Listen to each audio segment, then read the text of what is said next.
Merhaba arkadaşlar. Bu videoda annemin tarifiyle saksıda ilaçsız, gübresiz, sağlıklı organik fasulye yetiştireceğiz. Önce doğadan toprak topladık. Bu topladığımız toprak yakın zamanda bitki yetiştirilmemiş boş araziden toplandı. Bu tür topraklar bitki yetiştirmek için çok elverişli. Özellikle saksıda yetiştirirken gübreye de gerek kalmıyor. Ama bir daha aynı toprakta yetiştirmeye kalkarsanız bu kez gübre ister. O yüzden ikinci kez ekim yapacaksanız ya toprağı yenileyin ya da organik gübre kullanın. Ben ekim yapmak için plastik kasa kullanıyorum.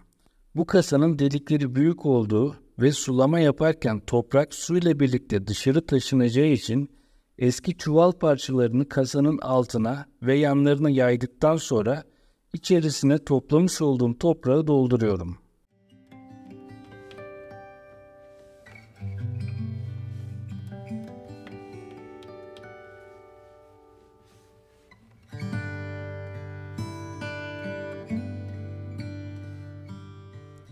Toprak çok kuru olduğu için biraz sulama yapmam gerekti.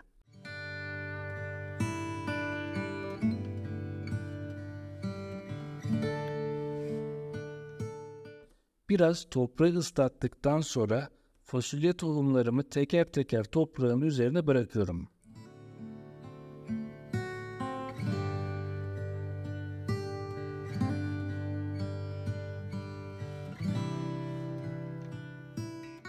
Sonra yine tohumları sulayıp üzerine 1 santim kadar toprak örtüyorum.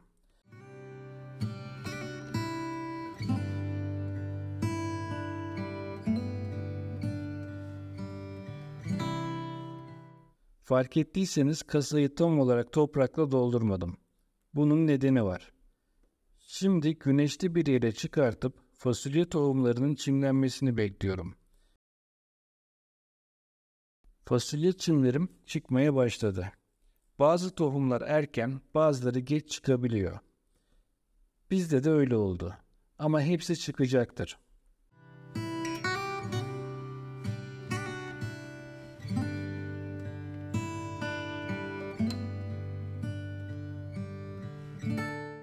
Fasulye çimlerinin boyu biraz daha uzandığında bir işlem daha yapmamız gerekiyor. Bu fasulyeler büyürken kökleri toprağa tutunamıyor. Ben o yüzden saksıyı tam olarak toprakla doldurmamıştım. Şimdi fasulye köklerindeki otları kazarak toprağı havalandırdıktan sonra toprakla dolduruyorum. Böylece fasulye kökleri daha sağlam oluyor. Eğer bu işlemi yapmazsak fasulyeleri toplarken fasulye bitkisinin kökleri kırılır ve bir daha bize fasulye vermez.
Artık fasulye çimlerim yeterince büyüdü ve üzerinde çiçekler açtı.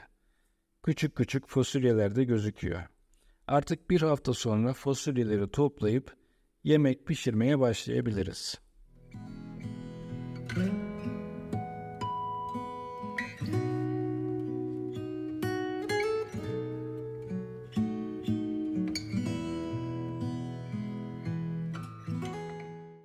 Bir hafta geçtikten sonra fasulyelerimiz de gayet güzel bir şekilde yetiştiler.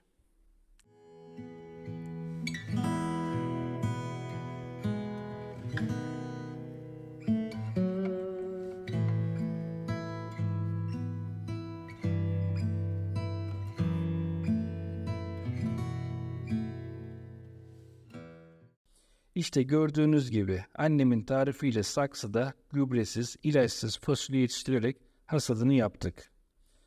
Burada videosu olmasa da pişirip yedik. Çok lezzetliydi. Umarım videoyu beğenirsiniz. Bir sonraki videoda görüşmek üzere, hoşça kalın.